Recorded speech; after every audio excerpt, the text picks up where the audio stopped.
Good morning, everyone. Thank you for joining us. My name is Alice Rodriguez. I'm the Deputy Director of External Affairs here for the California High-Speed Rail Authority. I want to welcome you to the pre-bid for the request for qualifications for environmental and preliminary engineering services for the Central Valley Heavy Maintenance Facility. Next slide, please. Just a quick review of the agenda. I'm going to give us a few brief slides on the project, just a brief overview. Then I'm going to turn things over to Ashley Missler, who's going to give us a small business program overview.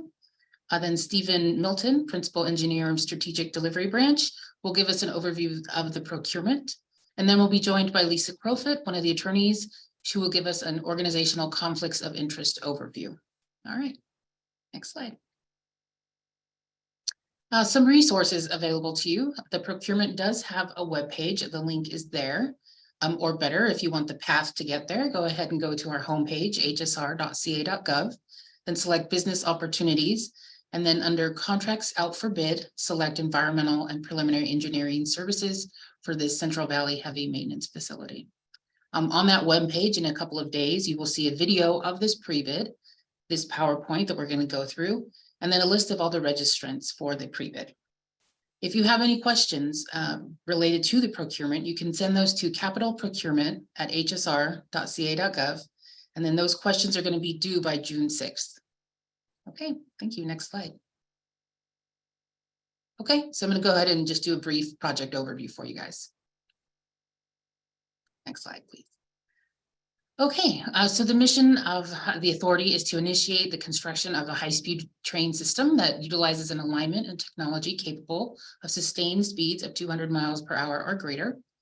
In that dark blue line, you're going to see phase 1, which is about 500 miles going from downtown San Francisco to Los Angeles and then into Anaheim. Phase 2 connects the system north to Sacramento and south to San Diego. And we could have up to 24 stations on the system. Next slide, please. Okay, let's talk about 3 of our segments here. Central Valley, which will be our initial operating segment. That's 171 miles in total, which is 100% environmentally cleared. Currently, we have 119 miles under active construction, and then those other 52 miles have started advanced design. We've also initiated design for the 4 Central Valley stations, and then later this year, we'll do a procurement for track and systems, and then next year, we'll actually go out for procurement on train sets. And then the goal here is to initiate that system or the operations between 2030 to 2033. Okay, next slide, please. In the Central Valley, we've created over 10,000 construction jobs. 70% of those workers come from disadvantaged communities, and they're dispatched to over 30 active construction sites there along that 119 miles I spoke of. We do have a pre-apprenticeship partnership with the Selma Workforce Training Center. It's a 12-week program targeting veterans, at-risk youth, at-risk youth, young adults, minority and low-income Central Valley residents. And then we're also very proud of this, and we're going to hear from Ashley Missler in just a second. We've already employed over 770 small businesses, which 262 are from our disadvantaged business enterprises, and the 93 are disabled veteran business enterprises. Okay, next slide, please. Up north in the Bay Area, this is 159 miles. It's also 100% environmentally cleared, which means it's eligible to begin advanced design this year. Corridor electrification is underway on 51 miles of that through the Caltrain electrification project. The goal here is to advance design into this year, 2023, and identify shared corridors with early capital investments and develop a funding plan. Okay, let's go ahead and move on to the next slide. Let's talk a little bit about Southern California. This would be the completion of phase 1 once it's done. It's 164 miles, which 92 miles are environmentally cleared, and the remainder will be cleared later this year and then into 2024. Some advanced design could begin this year. And then LA Union Station phase 1 is progressing. And we're funding partners there for that. Unfortunately, this segment construction is unfunded at this time. They share similar goals to the Bay Area. Besides completing environmental design, we want to identify shared corridors and those early capital investments and develop a funding plan as well. Okay, let's go ahead and move on. I think that, yeah, that wraps up the brief update for the program overview. I'm going to turn things over to Ashley Missler.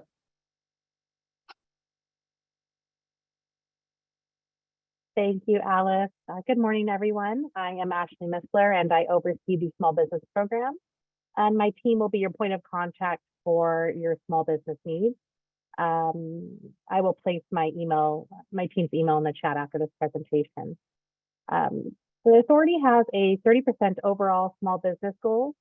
10% of that is for disadvantaged business enterprise, and 3% is for disabled veteran business enterprise. We have a good number of businesses that are already performing on the contract, a total of 771 that come from all over the state, as you will see on the map. It kind of designates where they're essentially located. And then we also have 28 small businesses that are from outside of the state. So in order to meet your goal and in accordance to our small business program, you will need to designate a small business officer that is responsible for being the point of contact for all things small business related. And that person is going to work closely with my team. For example, if there is a need for you to host a workshop, or if you would like to garner interest for any procurements that you're putting out, or any task orders that need done, it is very important that you follow protocol for adding these small business officers to your project, and that you're using small businesses that have been approved on to work on the project. Additionally, if you're looking for more businesses to do work on the project, you can leverage my team, and they will be happy to partner with you to do workshops, and also to help you to try and find qualified businesses to perform on the contract. But once the contract is executed and a small business officer is designated, my team will hold a kickoff to go over all the details and the small business requirements for our program. Next slide, please. The authority is committed to diversity, but we are not a certified agency. We actually partner with a couple different agencies to utilize their certification designations you'll see listed on this slide. So anytime you want to bring on a business, they have to be certified with these departments here, and their certifications must be current and valid. You'll want to make sure that throughout the time of their contract, these small businesses are continuously up to date. Most of these certifications here carry about a 1 to 2 year term before they have to renew, but it's their responsibility to make sure that their certifications are current.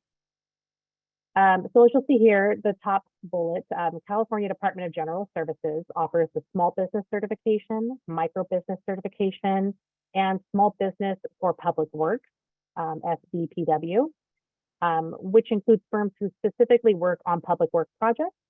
They're generally larger firms that graduated out of the smaller program. So if you do have firms that you've worked with on the project in the past that grew and no longer qualifies as small business, the small SBPW goes up to 38 million in gross annual receipts, and that amount increases every year by 1 million until it reaches 40 million. And they actually can qualify as a small business still.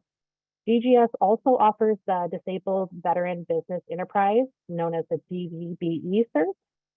They offer the California Unified Certification Program, CUCP, which is a disadvantaged enterprise certification offered by a consortium of agencies throughout California.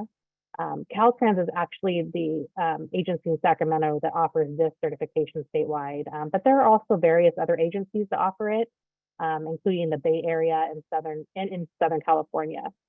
So businesses are able to kind of choose what agencies in their region and go certify there. If you do have firms that are trying to join your team with this certification, please let them know that it takes several months to get certified.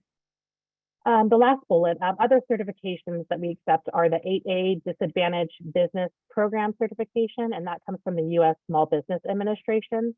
And then we also recently added the Service Disabled Veteran Owned SB, which is SDVOSB, and the Veteran Owned SB, VSB. And those come from the U.S. Department of Veteran Affairs. Please keep in mind that anything federal is going to take much longer to process, but these certifications listed here on the screen are the only certifications that we accept, and they do have to be certified at the time they're brought into the contract, during execution, and throughout the duration of the contract. Next slide, please. HSR does not prohibit subconsultants or subcontractors from being exclusive to one offeror, but we do strongly discourage this practice. Next slide, please. So this slide covers our Connect HSR vendor registry. We do encourage all businesses to register with Connect HSR. It's free, it's online, very simple to complete. So if you send your business to this site to register, they will always be notified with opportunities and workshops on the project. Oftentimes we find that businesses are struggling with certain things, so we will hold events, have guest speakers appear. For example, Department of Industrial Relations doing workshops on certified payroll. We might host a certification workshop with Department of General Services or Department of Transportation. There are all kinds of opportunities to bring businesses on the project and learn about HSR and how we do business here. And then also just industry information that's going to be listed and used on this site. We use it to connect with you in many ways. So please encourage your businesses to join and register. And if you need more information on getting registered, please reach out to my team and I will put you in contact, myself or my team, and we can help you with that process. Next slide, please. That's it. Thank you for your time today. I'll pass the mic over to Stephen. But if you do have any questions for the small business program, please send us an email at sbprogram@hsr.ca.gov. I will also place our program email in the chat. And thank you, everyone. Yes, my name is Stephen Milton. I am a principal engineer with Strategic Delivery Branch. I will be providing the procurement overview. Next slide.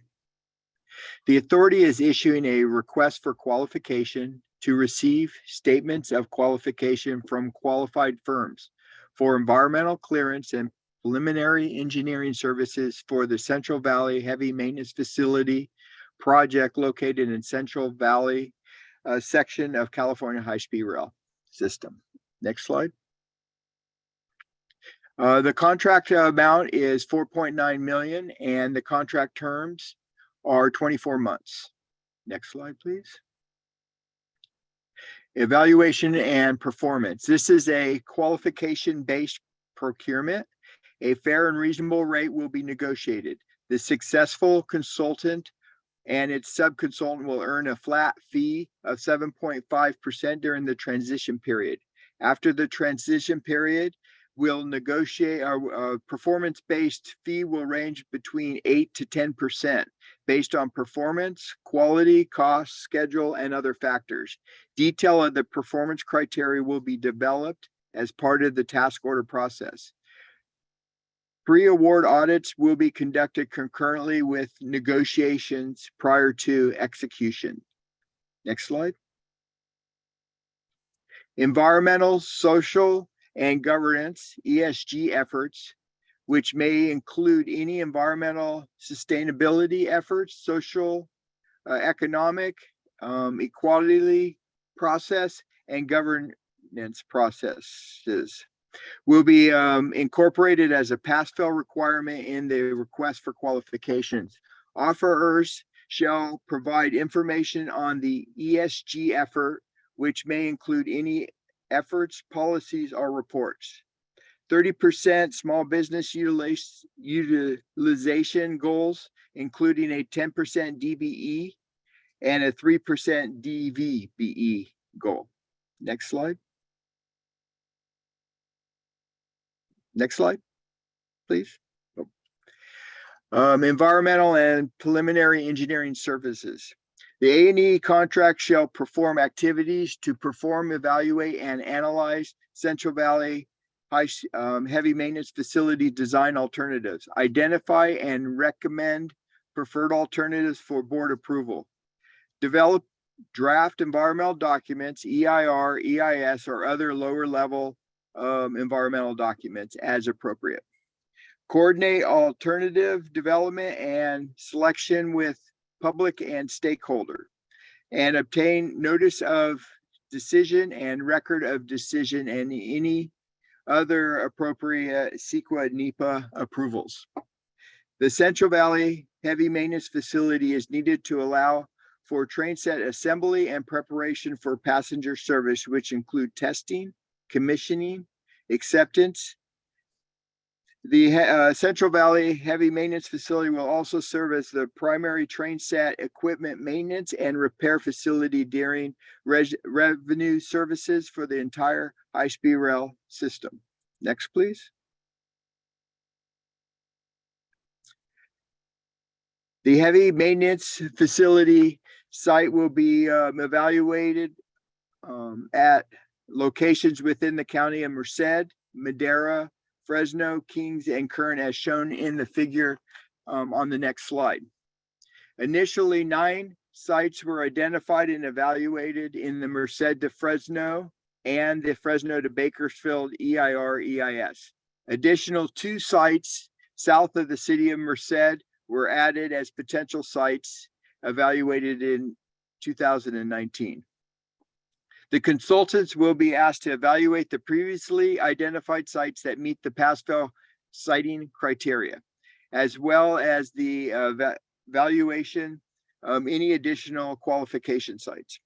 The consultant will ask to evaluate and previously identify sites that meet the pass-fail siting criteria, as well as evaluate any additional qualification sites. Next slide, please. These are the locations of the identified sites. The 2 at the top, south of Merced, are the 2 additional sites. And these are potentially the ones that we will be evaluating. Next slide.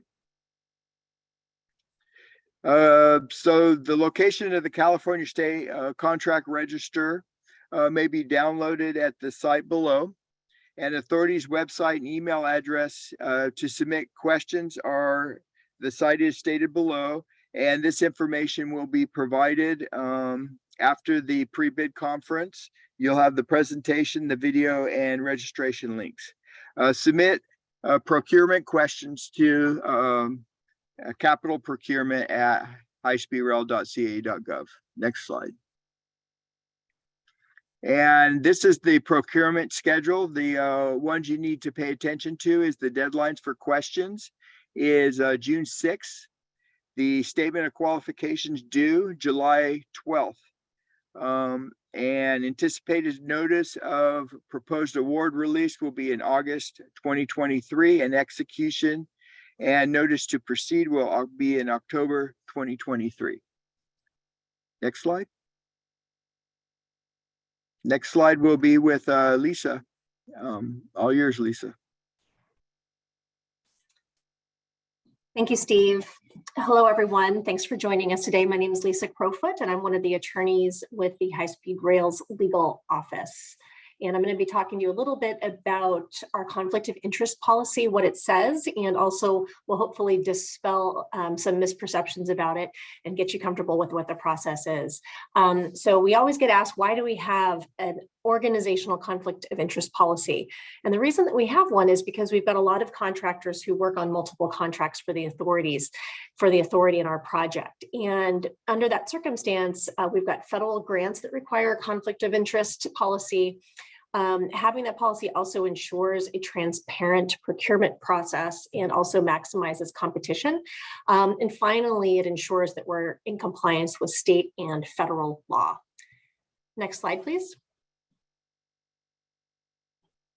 In our policy, an organizational conflict of interest is defined as a circumstance arising out of a contractor's existing or past activities, business or financial interests, family relationships, contract relationships, and organizational structure that would or could result in impairment or potential impairment of a contractor's ability to render impartial assistance or advice to the authority, or of its objectivity in performing work for the authority, an unfair competitive advantage for any contractor bidding or proposing on a procurement, or a perception or appearance of impropriety with respect to the authority's procurements and contracts, regardless of whether that perception is accurate. Next slide, please. These are 2 general circumstances that we see pretty frequently where a conflict of interest could be found to exist for a contractor. The first is where the contractor has an unfair competitive advantage. And two examples of that is where a contractor has sort of inside or non-public information about a procurement. And another example, which is probably fairly obvious, is when the contractor has provided services to the authority in the development of a procurement and then tries to bid on that procurement. Second circumstance is where the contractor's objectivity in performing its contractual obligations to the authority are compromised such that it can't provide impartial assistance. An example of that would be a contractor on contract A is in a position to oversee or approve its own work under contract B, and we can't impose mitigation to offset that issue. Next slide, please. There's a common misperception that contractors are generally conflicted out simply because of prior work on the project for the authority, and that is not the case. The vast majority of the conflict determinations that our office works on find that a contractor may participate in a desired procurement or contract. Our policy states that we recognize that our goals must be balanced against the need to not unnecessarily restrict the pool of potential proposers or bidders. So we work hard to make sure that we can maximize participation while at the same time making sure that there's not an actual conflict. If a potential conflict is recognized, the policy requires us to consider numerous factors to determine if we can implement mitigation or safeguards to avoid that conflict of interest. And a classic example is to have two separate teams or individuals working on two different contracts, and there's an ethical wall between them. That's a fairly common mitigation measure that we utilize. And another thing that we might do is release public work product that wasn't otherwise released previously, and sometimes that helps address issues as well. Next slide.